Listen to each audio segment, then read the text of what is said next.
السلام عليكم ورحمة الله وبركاته. ازاي نصنع مجسم مية واقعي وجميل باستخدام خامات بسيطة؟ المناديل. طبعا المجسم بتاع الواجهة الصخرية ده صنعناه الفيديو اللي فات، هسيب لكم اللينك في الجنب لو حد عاوز يعرف طريقة الصخرة. المهم هنجيب مناديل وهنجيب الغيرة البيضة، الغيرة بتاعت الخشب العادية خالص اي نوع عندكم، وهنخففها بشوية مية، يعني هنضيف كمية من الغيرة ونضيف قدها تقريبا من المية، ولازم نقلبهم كويس جدا. بقى عندنا الخليط ده. بعدين هنجيب بكرة المناديل دي، المناديل العادية خالص، مناديل الحمام، هنقطع منها شوية كده على جنب. بعدين هنبدأ نشبع الأرضية بالخليط من الغيرة المخفف بالمية. لازم نشبع الأرضية كويس جدا، وفي كل الخطوات اللي هنعملها لازم نشبع الجزء اللي بنشتغل عليه بالمية والغيرة كويس جدا. وهنبدأ نضيف أول طبقة من المناديل، زي ما شايفين بيشرب على طول الخليط اللي موجود. هنحطهم كده، مفيش مشكلة لو جم على بعض، يعني الطروف بتاعتهم جت على بعضها مفيش أي مشكلة. غطيت الطبقة كلها، بعد كده هرجع سقسقهم تاني بنفس الخليط، وزي ما قلت لكم لازم نضيف الخليط ده بكمية كبيرة شوية. هنرجع نعيد نفس الخطوة من تاني بالمناديل برضو.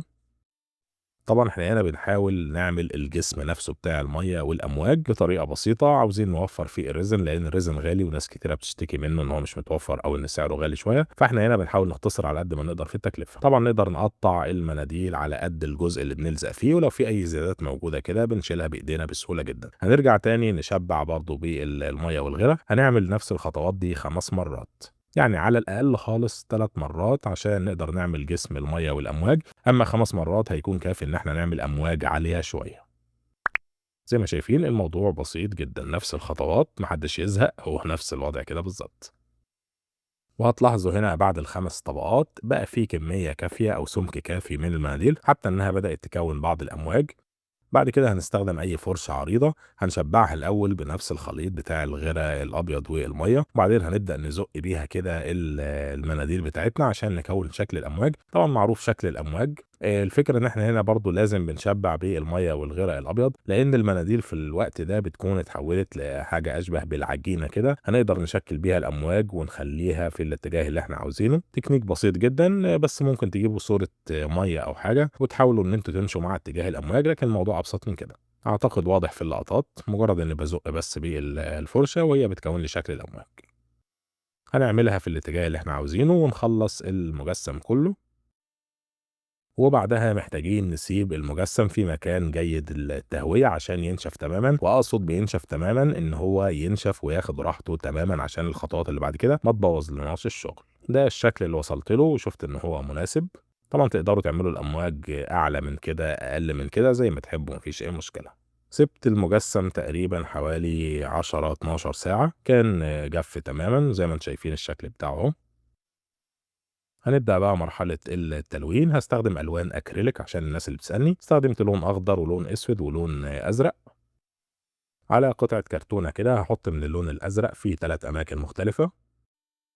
في واحد من الأماكن دي هضيف عليه جزء من اللون الأخضر، هعمل أزرق مخضر كده. بعدين جزء تاني هضيف عليه شوية من الأسود، عاوز أغمقه وأخليه لون كحلي. طبعا لازم نقلب الألوان دي كويس جدا. أما الجزء اللي في النص هسيبه أزرق بنفس الدرجة.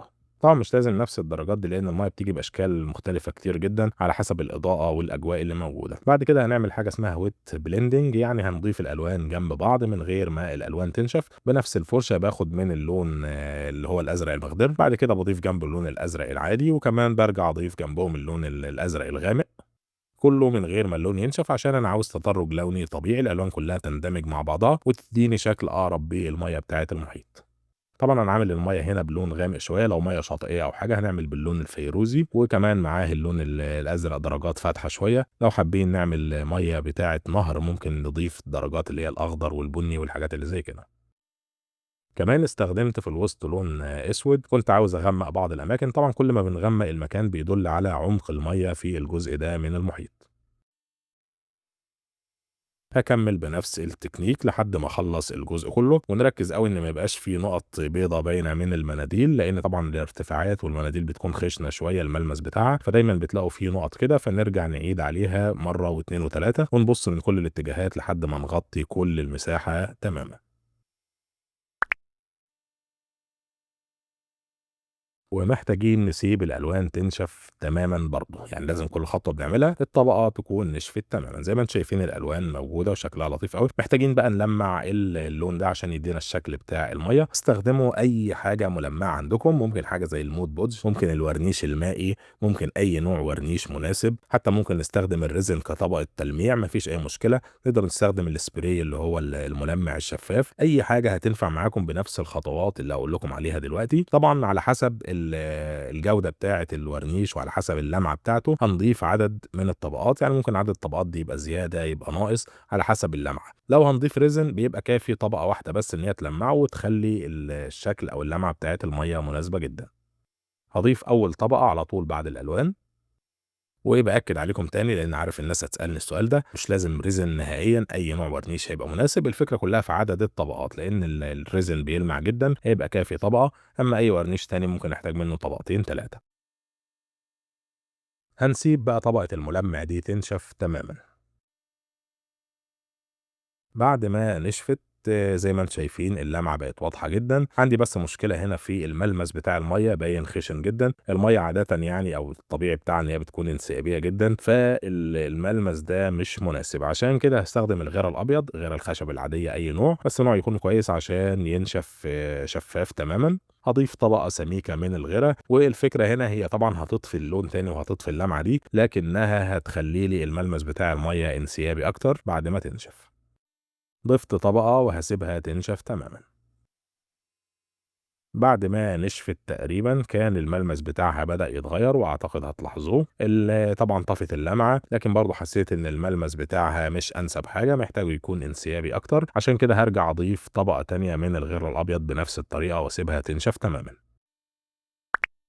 عادةً في الطريقة دي اللي بيشرحوها بيحطوا طبقة واحدة بس من الخيار الأبيض. أول واحد شرحها كانت قناة يوتيوب لشخص سويدي بيشرح الديوراما اسمه مارك لينوف سويدن، بيحط طبقة غيرة واحدة بس، لكن بصراحة لقيت طبقتين أشيك كتير. بعد ما نشفت تماما اعتقد الفرق بقى واضح باللمس وبالشكل. طبعا مش محتاج اقول ان احنا هنرجع تاني نلمعها. هرجع اعيد عليكم تاني ان اي ورنيش هينفع، الورنيش المائي، المود بودج، الورنيش العادي اللي بيستخدموه اخواننا بتوع الخشب، الريزن كمان، اي حاجه بس المهم تكون لمعتها كويسه. وعلى حسب مستوى اللمعه بتاعتها هنضيف طبقه واحده او طبقتين او 3. عاده في الورنيش بيستخدموا 3 طبقات وبتكون كافيه جدا، وكده قللنا التكلفه بتاعه الميه وطلعنا بنتيجه واقعيه الى حد كبير جدا جدا. اخر حاجه هعملها في المجسم اني هلون الاطراف بتاعته او الحواف باللون الاسود، وكده خلصت. لو عجبكم الفيديو ما تنسوش اللايك والاشتراك في القناه، ما تنسوش كمان تعملوا شير مع اصحابكم اللي حابين يتعلموا النوع ده من الاعمال الفنيه. والاهم من ده ما تنسوش اخوانكم في غزه والسودان من دعائكم وتبرعاتكم للمصادر الموثوقه. موسم الشتاء دخل والمعاناه مستمره وهتزيد اكتر للاسف في الفتره الجايه، فالله يكرمكم، ده اقل حق ليهم عندكم.